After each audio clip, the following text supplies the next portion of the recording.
ஒரு நாள் ஒரு துறவி அவரோட ரூமுக்குள்ளே வந்தார். அவர் இந்த அழகான புத்தகத்தை பார்த்தாரு. மடாதிபதி அங்கே இல்லாதப்போ அதை எடுத்துட்டு போயிட்டாரு. ஃபாதர், இந்த புத்தகத்தை ஒருத்தர் எங்கிட்ட கொண்டு வந்தார், இதுக்கு நான் எவ்வளோ தரலாம்னு நினைக்கிறீங்க? அவர் 18 பென்ஸ் கேட்குறாரு. அனஸ்தேசியஸ் புத்தகத்தை பார்த்தாரு. அது அவரோட புத்தகம்.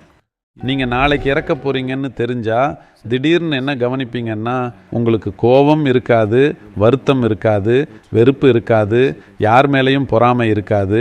நீங்கள் ரொம்ப அன்பாகவும் அற்புதமாகவும் ஆயிடுவீங்க.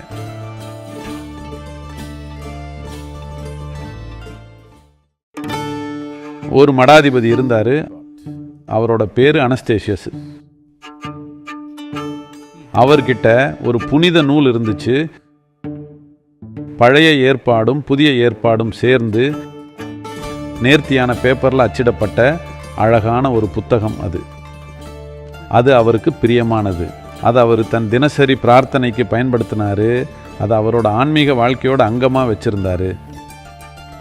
ஒரு நாள் ஒரு துறவி அவரோட ரூமுக்குள்ளே வந்தார். அவர் இந்த அழகான புத்தகத்தை பார்த்தாரு. மடாதிபதி அங்கே இல்லாதப்போ அதை எடுத்துட்டு போயிட்டாரு. அவர் அந்த புத்தகத்தை விற்கலாம்னு நினச்சாரு. அதனால் அவர் ஒரு அடகு கடைக்கு போனார்.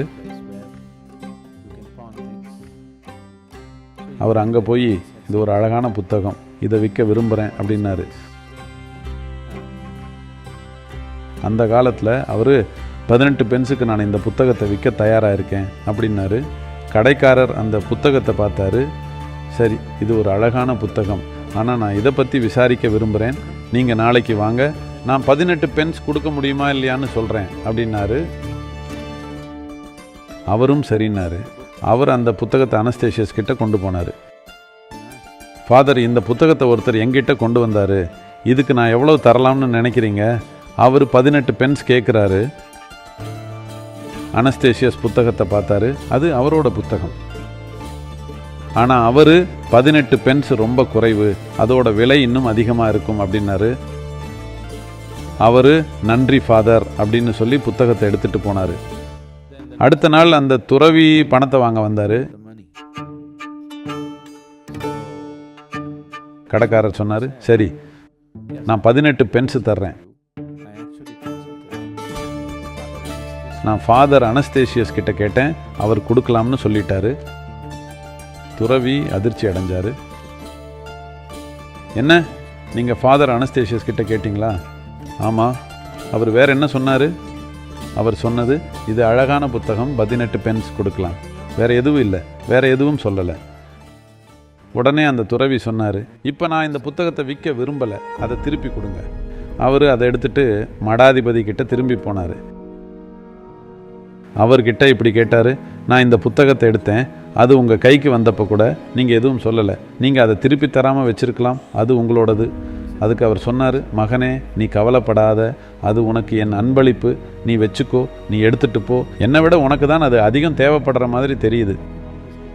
எனக்கும் அது தேவைதான், ஆனால் நான் வேற ஒரு பிரதியை வாங்கிக்குவேன், ஆனால் உனக்கு அது ரொம்ப மதிப்பானதாக இருக்கிற மாதிரி தெரியுது, நீ எடுத்துக்கோ. இப்போ அவர் உடஞ்சி போனார். அவர் வாழ்க்கை முழுக்க அங்கேயே இருந்து அவருக்கு சேவை செஞ்சார். நான் இதை ஏன் சொல்கிறேன்னா, நீங்கள் இன்னைக்கே இறந்துடலாம்னு உணர்ந்தாதான் இது உங்களுக்கு வரும். நீங்கள் இன்னைக்கே இறக்கலாம், இல்லை நாளைக்கு இறக்கலாம். அப்போ நீங்கள் எல்லாத்தோடையும் போராடிட்டு இருக்க மாட்டீங்க, நீங்கள் விட்டு கொடுக்க தயாராக இருப்பீங்க.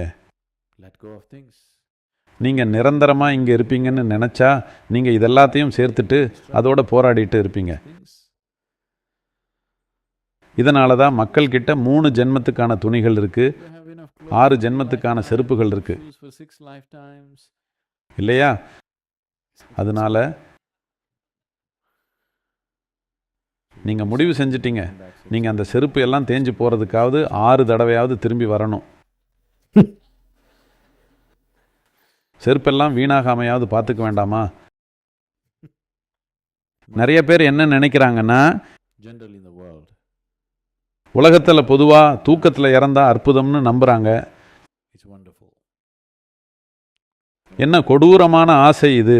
நீங்கள் விழிப்புணர்வு இல்லாமல் இறக்கணுமா?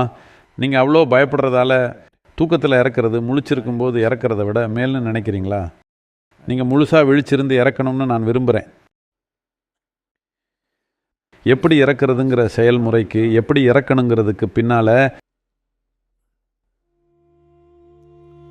ஒரு தனி கலையும் அறிவியலும் இருக்குது.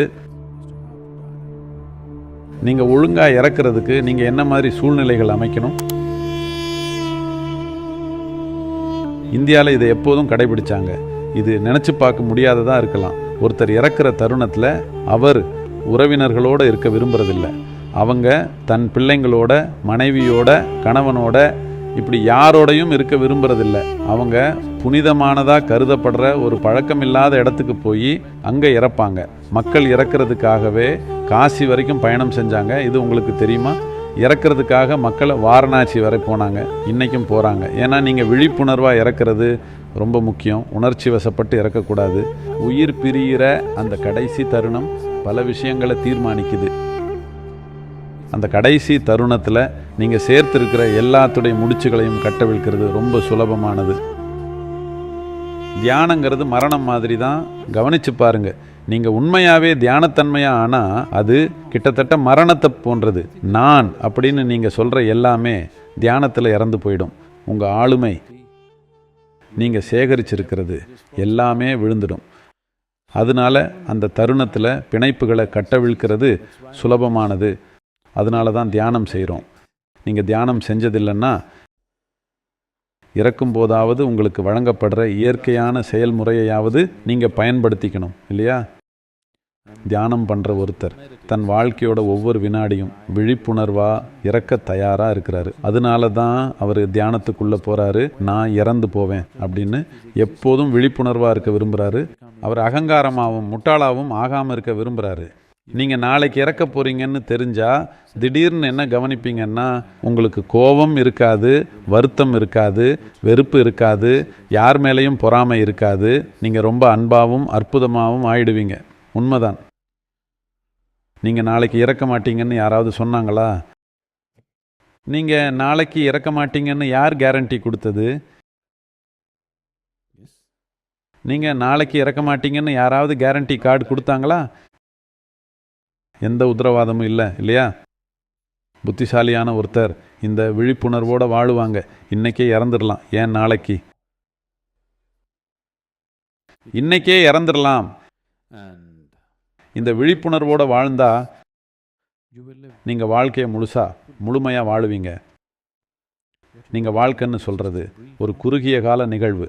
நீங்கள் இந்த விழிப்புணர்வோடு எப்பவும் இருந்தால் நீங்கள் உயிர்ப்பாக ஆயிடுவீங்க.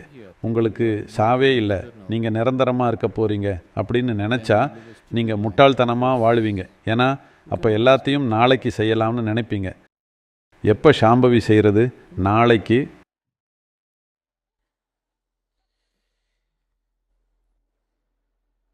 மக்கள் மரணத்தை பற்றி எப்பவும் விழிப்புணர்வாக இருந்தால், தியானத்தன்மையாக ஆனால் அவங்க எதிர் செயல் செய்கிறது குறைஞ்சிட்டே போகும். ஏன்னா விழிப்புணர்வுன்னா நீங்கள் உயிரோட தன்மையை பற்றியே விழிப்புணர்வாக இருக்கிறீங்க.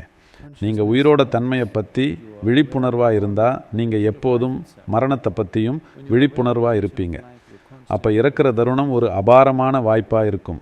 ஆனால் நீங்கள் நல்லா வாழ்கிறது தான் மேலானது. நல்லா இறக்கணுங்கிற நோக்கம் மட்டும் போதாது. நீங்கள் நல்லா வாழ கற்றுக்கணும். ஏன்னா இதுவே உங்கள் கடைசி பிறவியாக இருந்தால் நீங்கள் நல்லா வாழ்ந்தாகணும் இல்லையா?